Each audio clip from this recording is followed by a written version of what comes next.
నమస్తే. నేను మీ స్వప్న. ఈరోజైతే లైట్‌గా వర్షం పడుతుందండి వైజాగ్‌లో. మరి వేడివేడిగా మసాలా గారెలు తినాలనిపించింది. కొంచెం అయితే స్టమక్‌లో ప్రాబ్లమ్ ఉందని చెప్పి మినపగారెలకి కొంచెం అంత మసాలా జోడించి అయితే వేశాను. చాలా చాలా సాఫ్ట్‌గా మంచి టేస్ట్‌గా ఉన్నాయండి.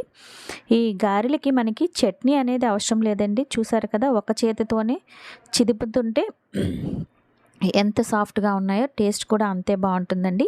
ఒక్కసారి ట్రై చేయండి. నేను వేసిన మసాలా పేస్ట్‌ని వేసి టేస్ట్ చాలా బావుంటుంది. చట్నీతో పని లేదు.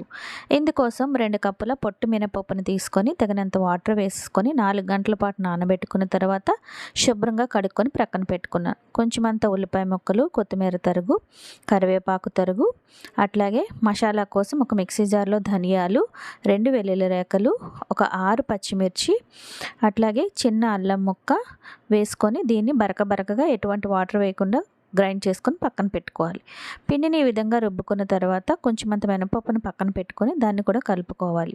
తర్వాత జీలకర్ర, కొత్తిమీర తరుగు, తగినంత ఉప్పు, కరివేపాకు తరుగు, ముందుగా గ్రైండ్ చేసుకున్న మసాలా పేస్ట్, ఉల్లిపాయలు ఇవన్నీ వేసుకొని బాగా కలుపుకొని చేతిని నీటిలో కానీ ఆయిల్లో కానీ ముంచుకున్న తర్వాత ఈ విధంగా వడల్లా ఒత్తుకొని డీప్ ఫ్రైకి సరిపడా ఆయిల్ పెట్టుకొని medium to high, high to medium ఫ్లేమ్ని అడ్జస్ట్ చేసుకుంటూ చక్కగా మంచి లైట్ గోల్డెన్ బ్రౌన్ కలర్ వచ్చేంత వరకు ఫ్రై చేసుకుంటే టేస్టీ మసాలా వడలు రెడీ. చట్నీ లేకుండా ఒట్టిగే తినేయచ్చండి. కర్రీకి కూడా చాలా బాగుంటాయి.